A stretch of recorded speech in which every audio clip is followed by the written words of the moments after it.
Dere har akkurat blitt kjent med en kråke. Og det er ikke en hvilken som helst kråke. Det er pubkråka. Og pubkråka har et lite dikt.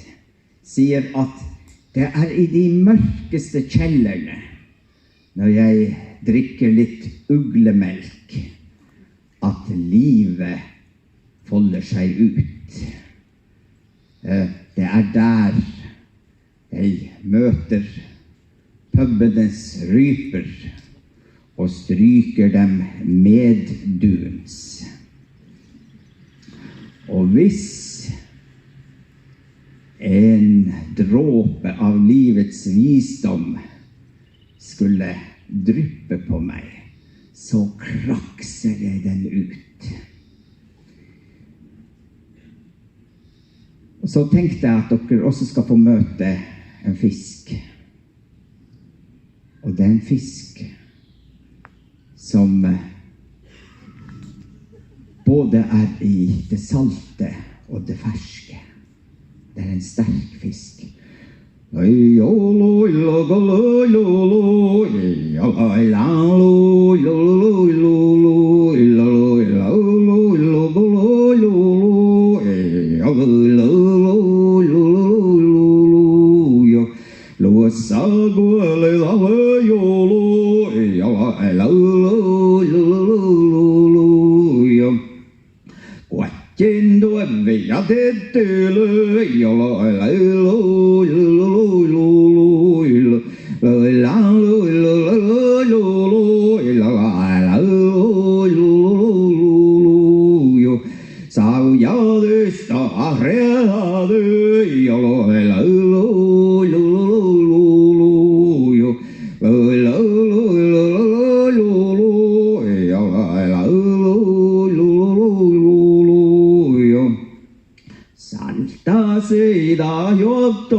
Beo, cabeo, cabeo,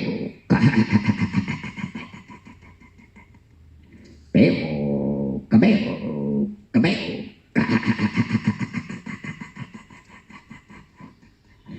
beo, cabeo, cabeo,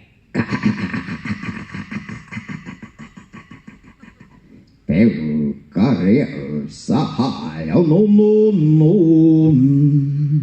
Yo no na no no no no no no na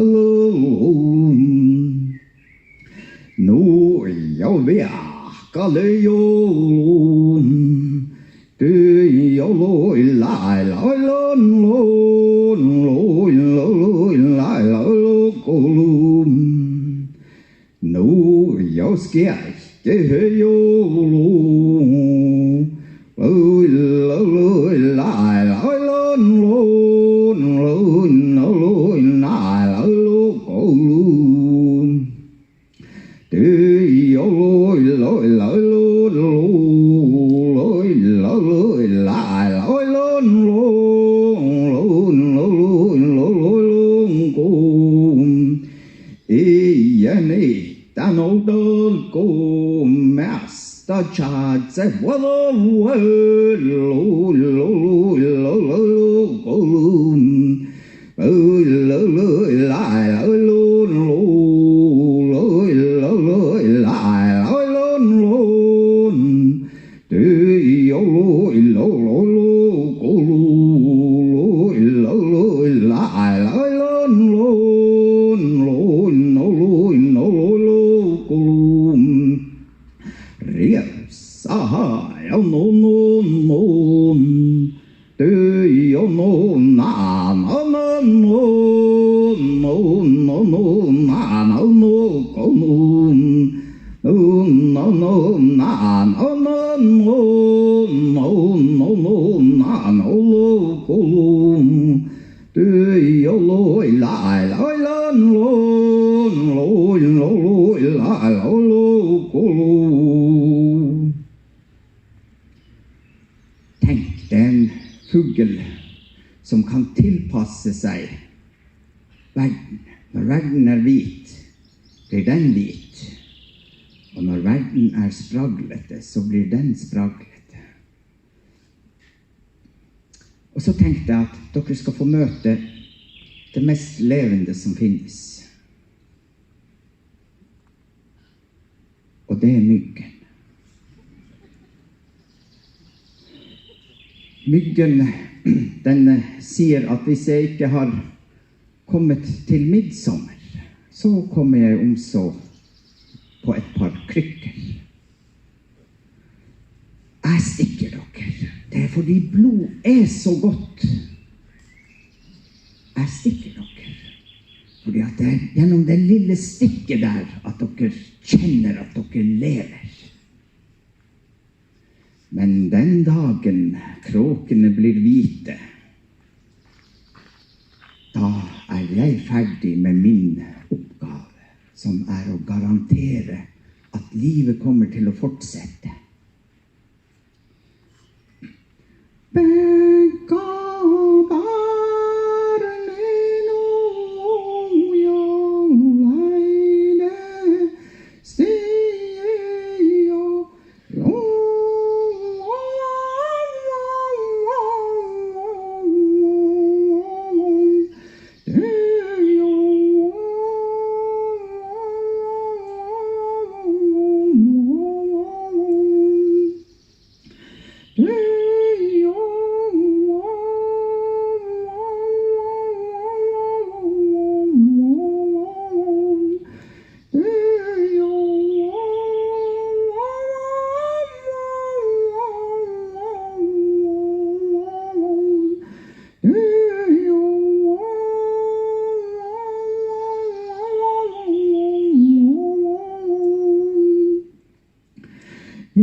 Det der reinen sin joik. Og den har en liten fortelling. Og det for vi det rovdyret som synes at det sørgelig at vi spiser andre dyr. Og i den samiske verdenen så det en eldgammel avtale som mellom menneske og rein. Og den avtalen, den går ut, eller den starter med at reinen kommer til mennesket og sier at ulven river meg sånn i filler. Jeg vet at jeg bærer på alt det kjøttet. Det mitt lodd. Men ulven river meg sånn i filler. Sånn at hvis du kan gi meg 2 ting, så skal du få det kjøttet. Den ene tingen at du skal alltid gi meg en ren og fredfull og vakker død. At når du dreper meg, så skal det skje rent og pent, og jeg skal få lov til å dø fredfullt. Det andre du skal love meg, at alt det som blir igjen av meg, det skal du bruke til noe nyttig. Du skal skrape alt kjøttet fra alle bein. Du skal bruke skinnet, du skal bruke senene, du skal bruke beinet. Alt skal komme til nytte. Og det den eldgamle avtalen.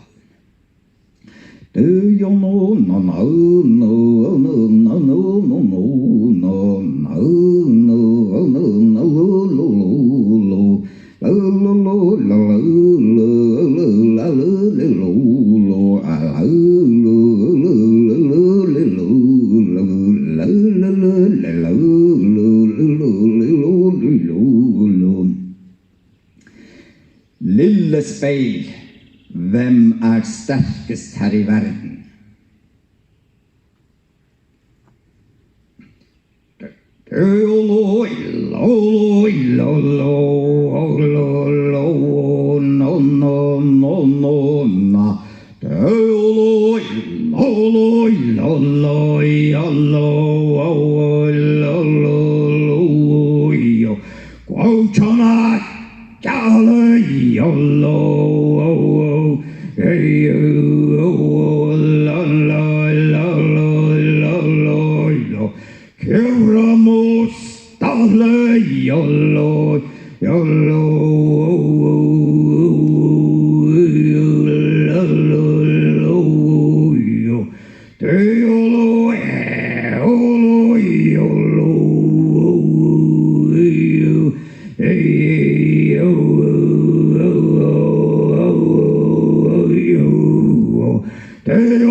Den sterkeste i verden, selv den sterkeste i verden, må gi seg for det som enda sterkere, og det søvn. Må sove en hel vinter, det bjørn. Og så tenkte jeg at jeg skal introdusere dere for en kompis som har vært med meg helt fra jeg var 17 år, og det jeg ikke lenger. Og det ulven.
Tùy dấu lỗi luôn, tùy lỗi luôn, tùy dấu lỗi luôn, tùy lỗi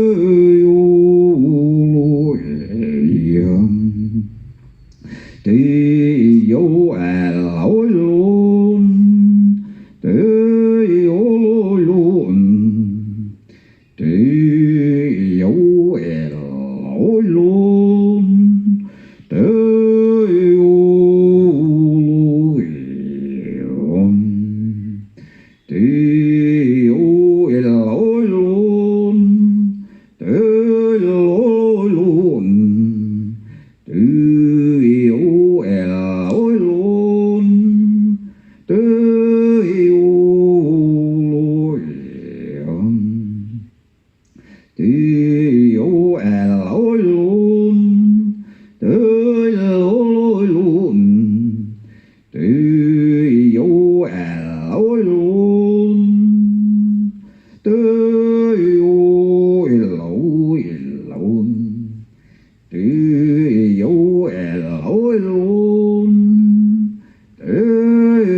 tùy lỗi luôn, tùy dấu lỗi luôn, tùy lỗi luôn, tùy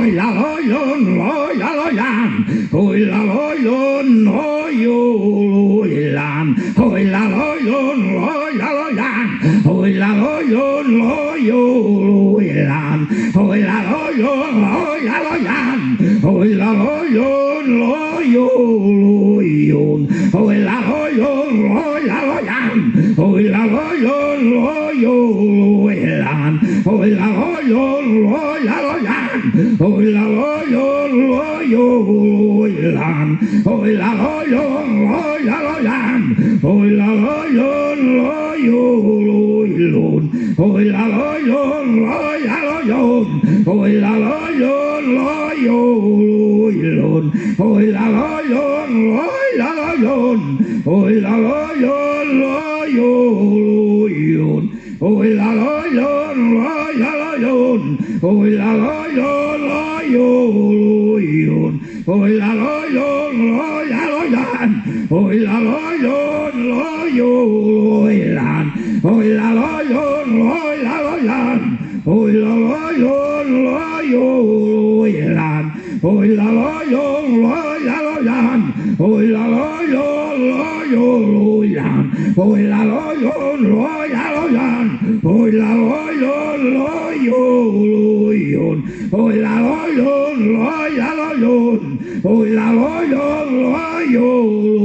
tùy lỗi luôn, tùy lỗi luôn, tùy lỗi luôn, tùy lỗi luôn, tùy lỗi luôn, tùy lỗi luôn, tùy lỗi luôn, tùy lỗi luôn, your lion, your lion, your lion, your lion, your lion, your lion,